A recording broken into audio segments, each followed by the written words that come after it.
نوح کی کشتی۔ لوگوں میں جہالت اور نادانی روز بروز بڑھتی جا رہی تھی۔ وہ بتوں کی پرستش کیا کرتے تھے اور طرح طرح کی خرافات میں گرفتار تھے۔ پھر خدا نے ان کی نجات کے لیے صاحب ایمان اور صابر نبی کو بھیجا جن کا نام نوح تھا۔ حضرت نوح علیہ السلام نے لوگوں کو بت پرستی چھوڑنے اور صرف ایک خدا کی عبادت کرنے کی دعوت دی۔ وہ صبر و استقامت کے ساتھ دن رات انہیں سمجھاتے رہے اور مختلف طریقوں سے انہیں خدا کی وحدانیت پر ایمان لانے کی دعوت دیتے رہے، لیکن حضرت نوح کی تمام دلیلیں بیکار گئیں اور ان کی پیاری باتوں کا کافروں پر کوئی اثر نہ ہوا، بلکہ ان کی سرکشی اور نافرمانی بڑھتی گئی، یہاں تک کہ ایک مرتبہ انہوں نے حضرت نوح کو خوب مارا اور بے ہوش کر دیا۔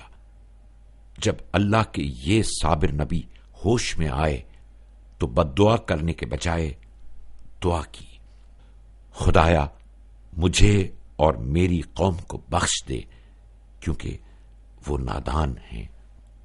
اس کے بعد بھی حضرت نوح لوگوں کو جہنم کی آگ سے نجات دلانے کی کوشش کرتے رہے، لیکن چند افراد کے علاوہ کوئی بھی ایمان نہ لایا۔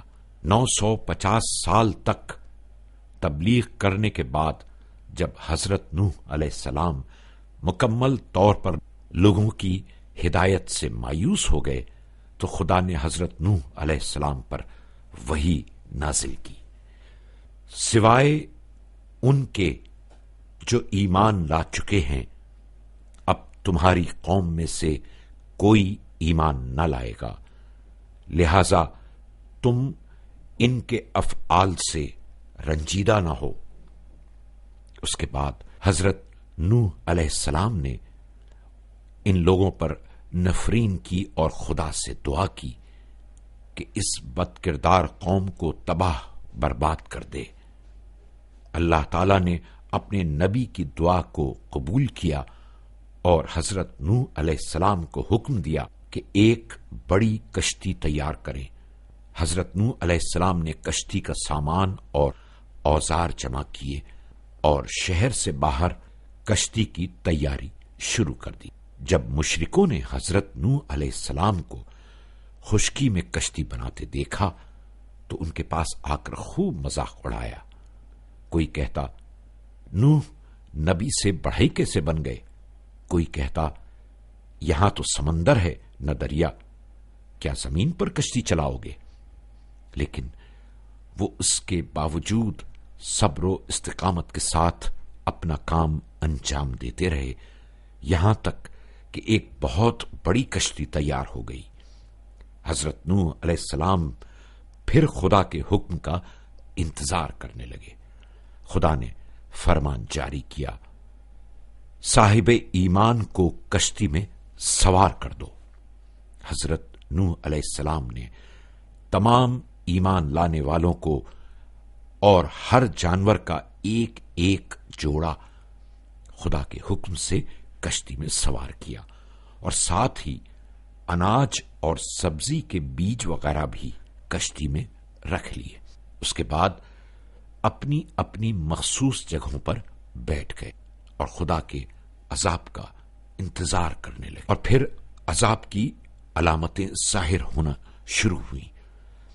تیز ہوائیں چلیں، آندھی آئی، زمین سے پانی ابلا اور آسمان سے موسلا دھار بارش شروع ہو گئی۔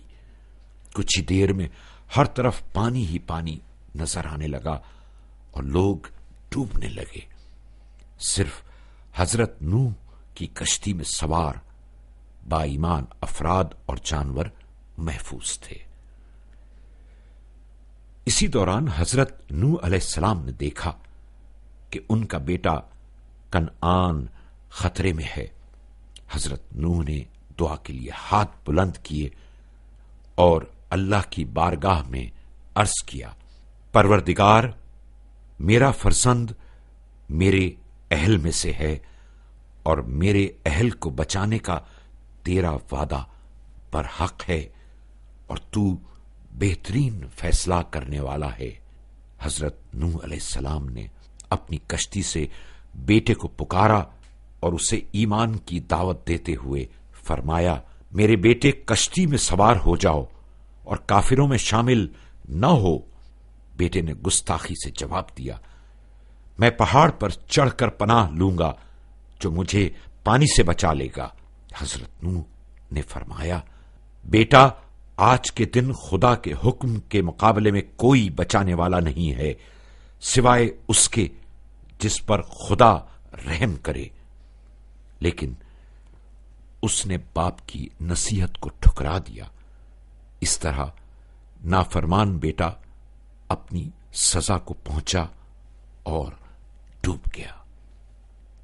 پانی خدا کی ایک عظیم نعمت ہے، لیکن اس دن یہ پانی برے انسانوں اور کافروں کے لیے عذاب بن گیا تھا۔ اس دن برے لوگوں میں سے کوئی بھی محفوظ نہ تھا، کیونکہ آج وہ اپنے برے اعمال کی سزا بھگت رہے تھے۔